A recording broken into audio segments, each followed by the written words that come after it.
I feel like it's a before and after moment for the profession.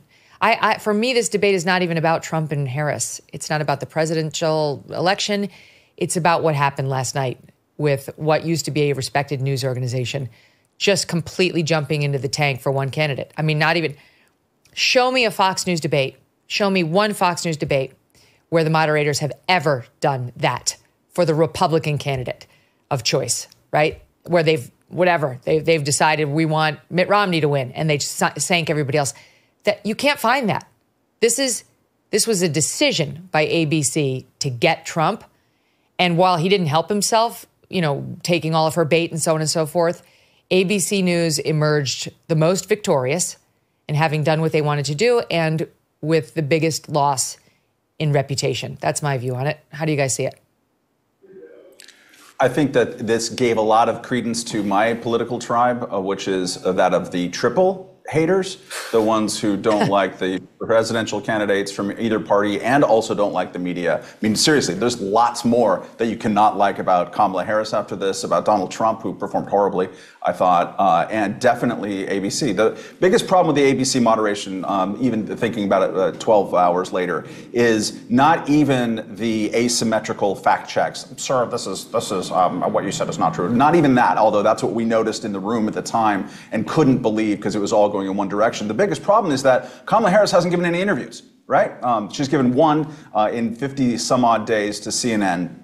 She hasn't had her views challenged. So this is when you, as a moderator, follow up when she doesn't answer a question. Repeatedly, they asked Donald Trump to, sir, could you please answer the question? They almost didn't do that even once with Kamala Harris. And this is someone who's a new candidate and who has changed her positions really violently on at least a half a dozen big issues. And the way that she answers that is like, well, I've already answered that. Of course, I've answered how I've changed my positions. And then she doesn't actually answer. They did not follow up. That is the biggest bit of malpractice. Not once.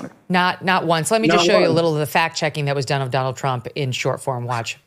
There is no state in this country where it is legal to kill a baby after it's born. President Trump, as you know, the FBI says overall violent crime is actually coming down in this country. But here you bring up Springfield, Ohio, and ABC News did reach out to the city manager there. He told us there have been no credible reports of specific claims of pets being harmed, injured, or abused by individuals within the immigrant community. As clarification, and you know this, you and your allies, 60 cases in front of many judges, many of them Republican. No judge looked at it and said they there was said no we didn't have widespread fraud. standing. Vice President Harris, you heard the president there tonight. He said he didn't say that he lost by a whisker. So he still believes he did not lose the election that was won by President Biden and yourself.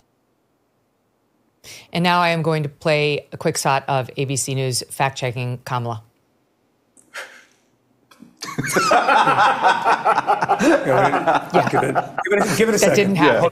No, it's coming. It's coming. Just hold on. It's because she only told the truth. Yeah, that's right. That's it, Kmele. And say that David Muir is a real credit to the profession and a brilliant moderator. Yeah, well, I'm voting for David Muir for president. I'm voting for David Muir. He'd thrown his hat into the ring until last night. Yes, ABC won last night. I tweeted out, why did they even need Kamala Harris there? Why did ABC even invite her? She wasn't. Yes.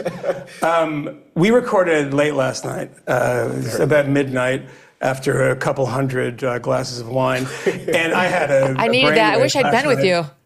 But it made it much more bearable. Yeah, every time there's opportunity economy, you have to take a drink. Opportunity economy. I had to smoke fentanyl every time I heard it. The thing is, and Megyn, you came up because I suggested you for this. I want to do this in the future in a very specific way, and I was kind of joking, but then quite serious about it, is that I think that these should be just straight adversarial. You're interviewing somebody for the job of the presidency of the United States, the most powerful job in the world. These should be adversarial interviews. There should be two people, as ABC had it. One person should only ask questions of President Trump, and one person should only ask questions of Vice President Harris, and they should be their adversaries on both sides, challenging them on these issues. Because as I said last night, and this is a great question for me, would be bring up the tweet about the Minnesota bail fund. We've had no one's had an opportunity to ask her this because, of course, she hasn't given an interview. And if she does, it's certainly not going to be to somebody who's going to ask her about that. Get an adversarial person, and they're on both sides, and have them fire questions at them and actually challenge them. It solves the whole thing, and it actually makes for entertaining television.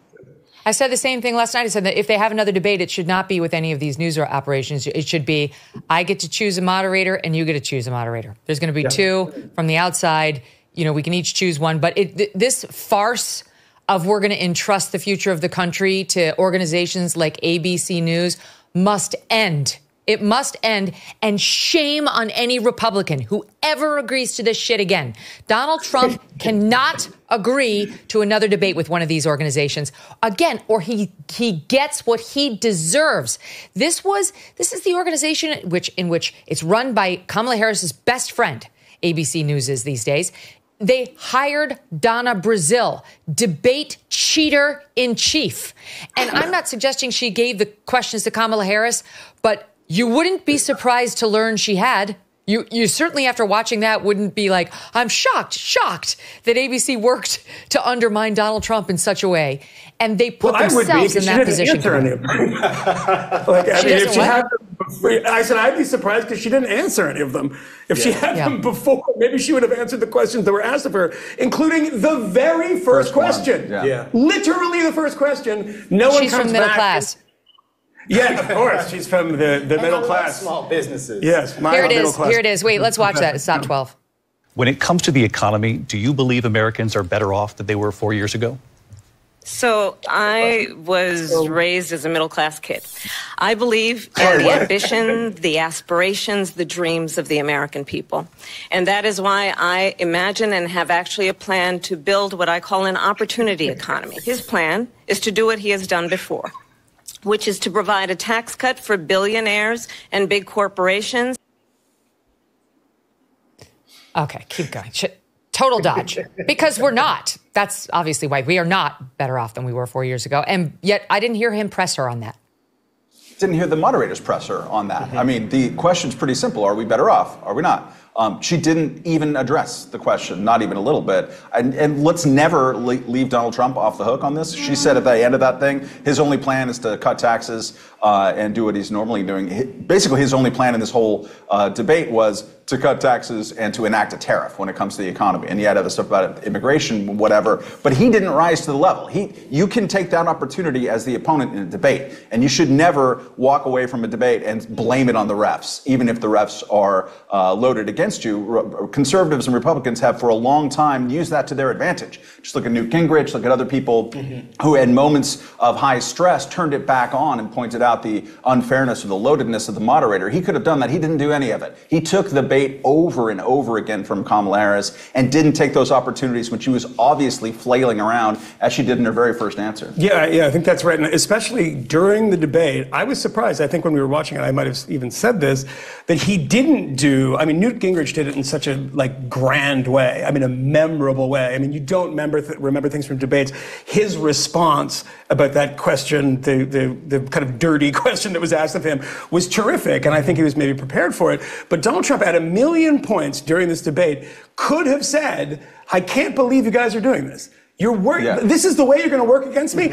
Do that. And also, by the way, he has the opportunity to, the first thing that he says every time she doesn't answer a question is say, by the way, Americans, keep in mind she didn't answer the question, and then answer your own question. So I think it's absolutely right. And you know, look, a very good column for people to read this morning is Jim Garrity over at National Review, because he did a great thing where he took every question, not the answers, every moderator question, and strung them together. It is really jarring to read them all together. You're like, wow, this is actually what was asked. But as Jim pointed out, as a number of other people, people I've been talking to this morning, Republicans, he did poorly. He just objectively did not do well. But can I tell you something? Can I tell you something on that? Look, I agree with you that Trump took all of her bait. He ran after her bait just like Maestro Frederick runs after his liver snaps. And that he did not do a good job of staying on his message and fact-checking her in all the places where he could have. But I actually went back, I watched it, rewatched it again today, and then I read the transcript of it carefully, as you can see with my little Post-its. And Trump actually did a better job than I thought he did, trying to bat down her attacks on him. He was attempting, because she would bring up a lot of stuff about him that was not true, or that was potentially damaging. And so I think he did feel the need to say, that's a lie. Here's why that's a lie. Don't be worried about, for example, my tariffs. Here's why. And then he would pivot back. But she was given free rein. She was doing what one should do during a debate, which is just deliver your message, not answer the question asked, make it into an attack on your opponent. And then he felt the need to respond to her attacks and then would try to say something offensive or affirmative. But I think we all walked away with the impression that he wasn't doing a good job because it was just constant. You did not vote for this economic downturn and this high inflation, but you could be paying for it at the pump, the grocery store, and with growing stacks of unpaid bills. Financial stress can be crushing, and one solution could be donewithdebt.com. Done with Debt created new aggressive strategies designed to get you out of debt permanently without bankruptcy or loans. Done with Debt can stand between you and your bill collectors. They negotiate with your creditors to write off balances, cut interest, and stop penalties.